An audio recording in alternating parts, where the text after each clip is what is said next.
Hello. I thought today I could share a quote with you from Matri Darshan. It's a photo album and quotes of Anandamayi Ma. Yeah.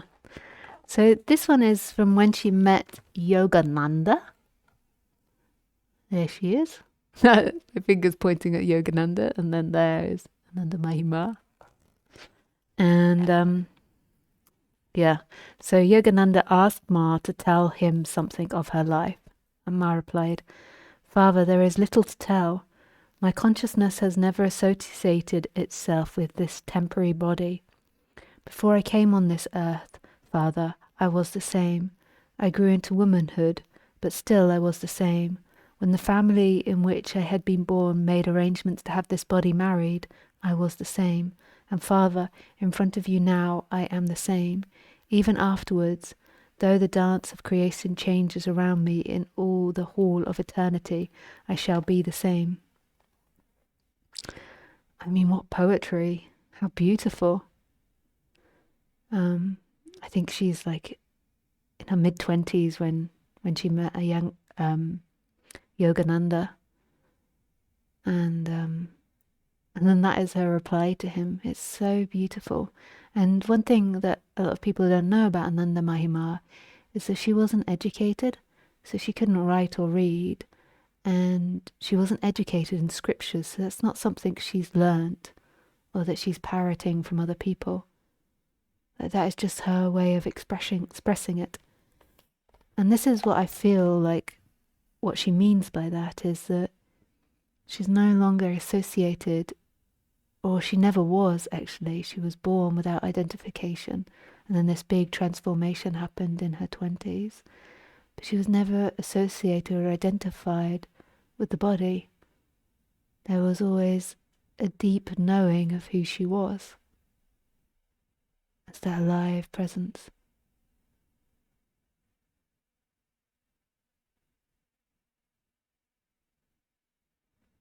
And she was that.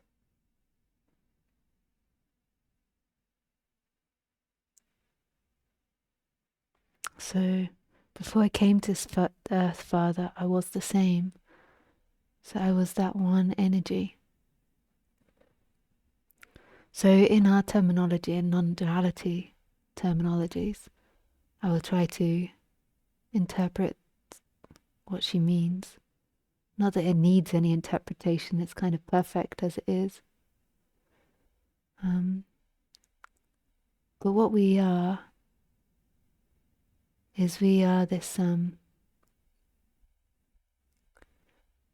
alive presence, this pure awareness, big consciousness that is watching, not anything personalized or mind made, but this alive watching.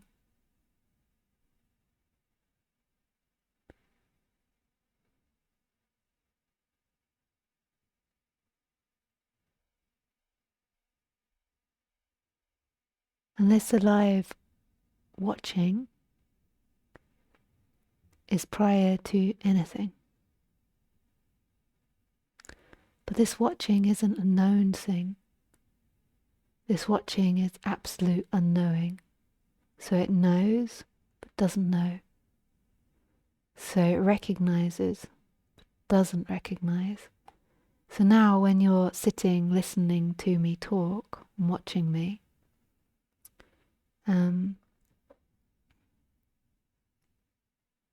your personal consciousness is focused on me.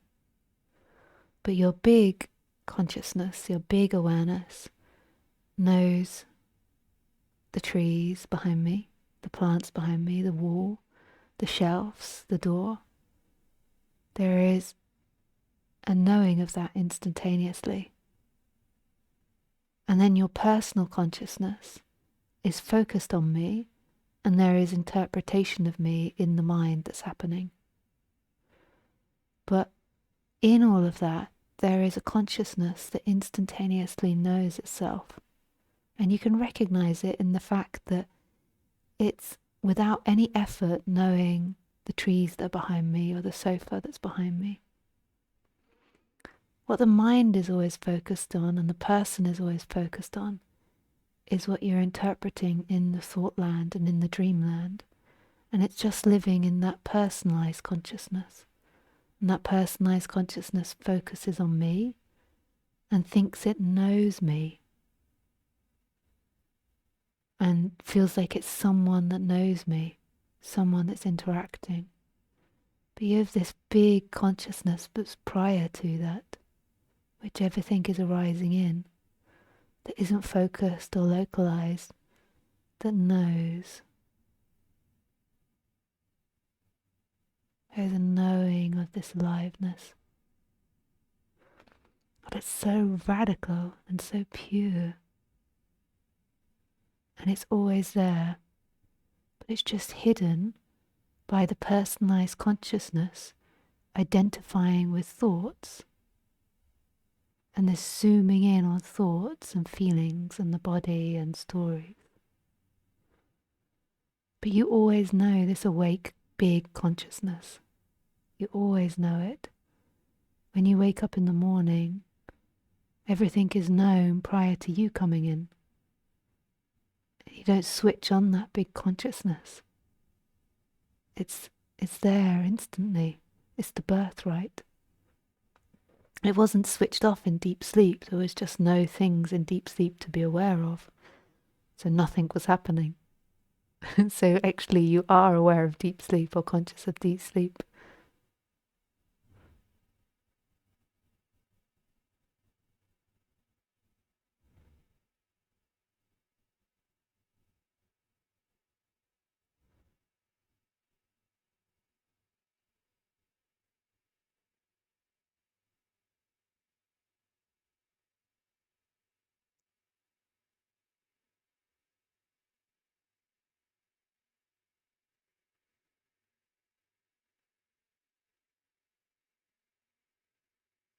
And so if we just read what she says again, but there is little to tell.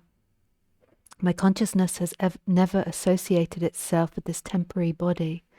Before I came on this earth, Father, I was the same.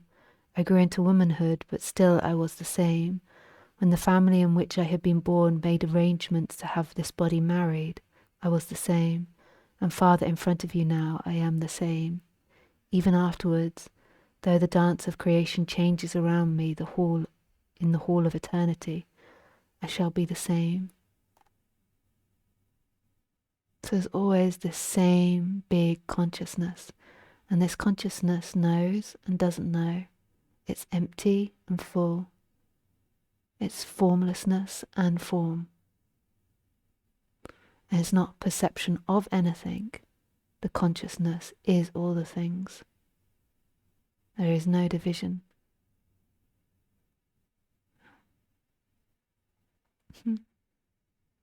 Yeah, I hope you enjoyed this, maybe for you, introduction to Anandamayi Ma. She is so divine, and I really recommend looking her up and spending time in her presence.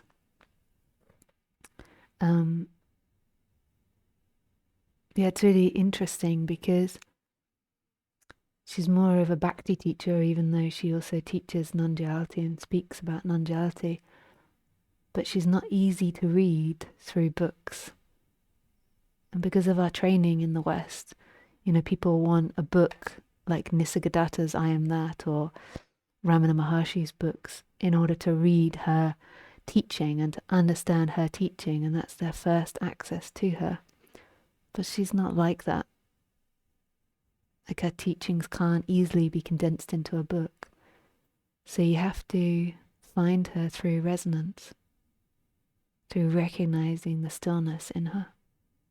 If you listen to talks on the internet, which are very few, and they're translated, but just listening to the sound of her voice, you can hear that endless freedom.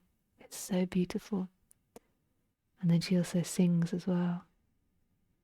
And then also just looking at her photo. I mean, look.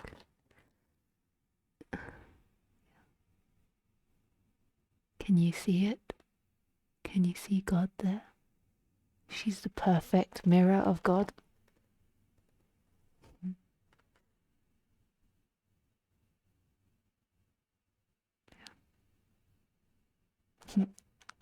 Yeah, lots of love.